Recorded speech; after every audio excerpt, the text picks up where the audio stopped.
Welcome everyone to Cinema Spotlight. Diving into Ava Duvernay's career, we will be talking about I Will Follow. I Will Follow is about Maye, a successful artist who takes the time off to take care of her ill aunt. Not long after Maye's aunt passes away, she begins to, move out. The film takes place upon the last day she is trying to stay there, tying up loose ends, trying to get help, contemplate her future, rekindle some of her past, and hope to move on through the kindness of strangers, friends, and some family. When I decided to do Ava DuVernay, I had no idea how hard finding most of her work would be. The first film she did, a short film called Saturday Night Life, couldn't find it. Then she did a documentary called Compton in C minor. Couldn't find it. Then I thought maybe the third film in her, filmography might be an easier find, because there's much more information on it, and, guess what? Couldn't find that either. I searched as much as I could, did some extensive research, but apparently it wasn't enough, and sadly none of these projects were found.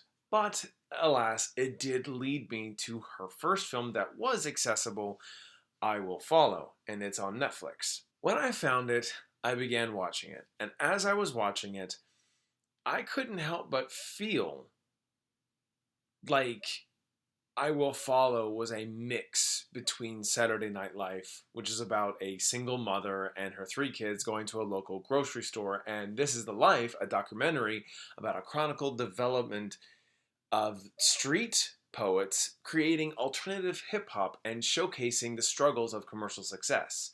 Now, I will say, one, looking at the plot to those films doesn't make me an expert in the films, and I certainly had not seen them. But while these films are not about I Will Follow, and nor is I Will Follow about them, elements taken from each is something that I was sort of piecing together and encompass details. So I would naturally kind of feel like elements from Saturday Night Life can be, you can kind of take away the possible drama that was in it, the family dynamic. Even one of the names of the characters from Saturday Night Life was Darlene Maye. And of course, the main characters and I Will Follow is Maye. So I feel like little tidbits of that was taken from Saturday Night Life. And This Is the Life, music. It's about music. And I feel like for the love of music that Ava clearly has, I think she incorporated all those elements in I Will Follow, because at its core, I really feel like I Will Follow is about the music. To me, at least. I don't think that it's solely about the music, but it's an appreciation for it. And, I mean, let's just go without saying that there's a big old poster for This Is the Life in I Will Follow, so I kind of couldn't help but make that connection regardless. Despite not seeing either of those films, I Will Follow felt like a homage to Ava's previous works. There are my best guesses, and I could be completely wrong, but that is what I took from this. I can only wish I could have seen the first 3 films before this one, but alas, I did not. So, let's dive into the meat and potatoes here. We gotta talk about the movie. Is it good? And the answer is yes. It's definitely good. As we watch Maye go through her grief as she packs things away, we see bits and pieces of her and who she is as a person through everyone she comes into contact with. It's a simple movie. It takes place in a day.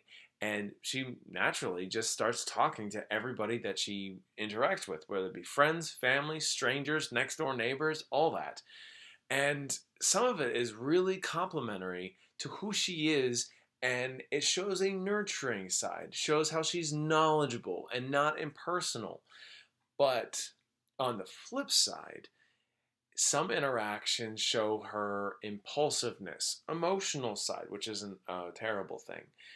Sometimes a little bit shady and not so noble as well. All of this is what she learns from, where it doesn't define her, but it is a part of her. The reason I say this and the reason I bring it up at all is because of how the movie is shot and it's presented to you from the start.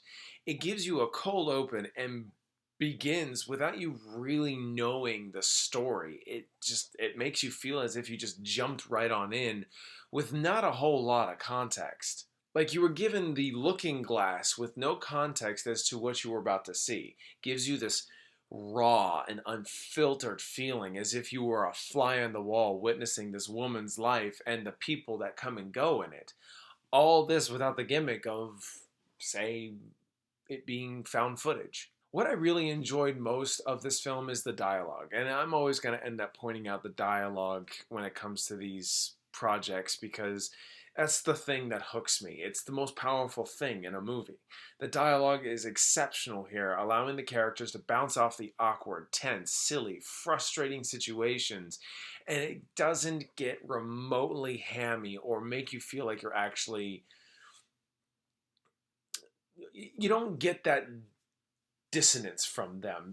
Well, actually, funny enough, dissonance, musical, okay. Anyway, basically, it keeps you engaged. It keeps you within the confines of the story, and you don't get a chance to wander off. You're with these characters. Hell, there were even moments I felt like I missed something, and thanks to later conversations in the film, they clue you into the fact that there is history between each character. I love pointing this out because for some reason, arguments in films are my favorite thing in dramas. They're the moments where things finally build up. They're the moments where things are finally executed, and you gotta see how this drama unfolds. What perspective was right? What perspective was not? You get all these little things in an argument, and an argument in this film probably was the best I have ever seen, apart from A Marriage Story, despite how much that scene gets made fun of, is 100% executed to its fullest capacity. To where I have to praise the different perspectives it gives, to where there's a moment where Maye gets to tell her, she gets to tell her side, finally. And it's that moment where you're like, okay, this should seal it. This should make the axe drop. It should have everything go out clearly and smoothly. But it doesn't. It's interrupted by the bigger picture. And in my mind, I just went, this is how arguments actually go. Not everyone comes together by the end. We don't let the other person finish.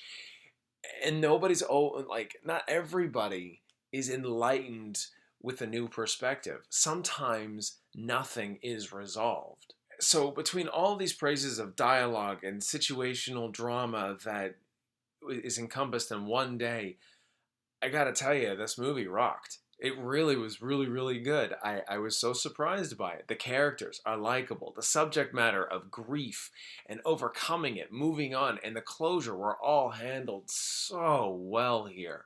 This is a film I don't think anyone should sleep on, and it's probably one of my favorites of Ava's so far, that apart from Selma, but we'll get to that. For that, I liked I Will Follow, but probably wouldn't own.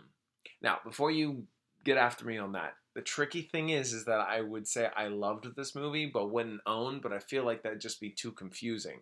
It's accessible at the time of recording this on Netflix, so I can go back and watch it anytime I wish. So it kind of feels like the best of both worlds. I really, really liked this movie. I highly recommend you check it out.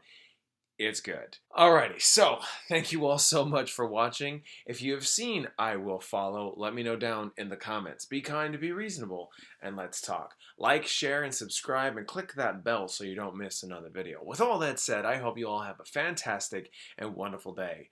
Until next time.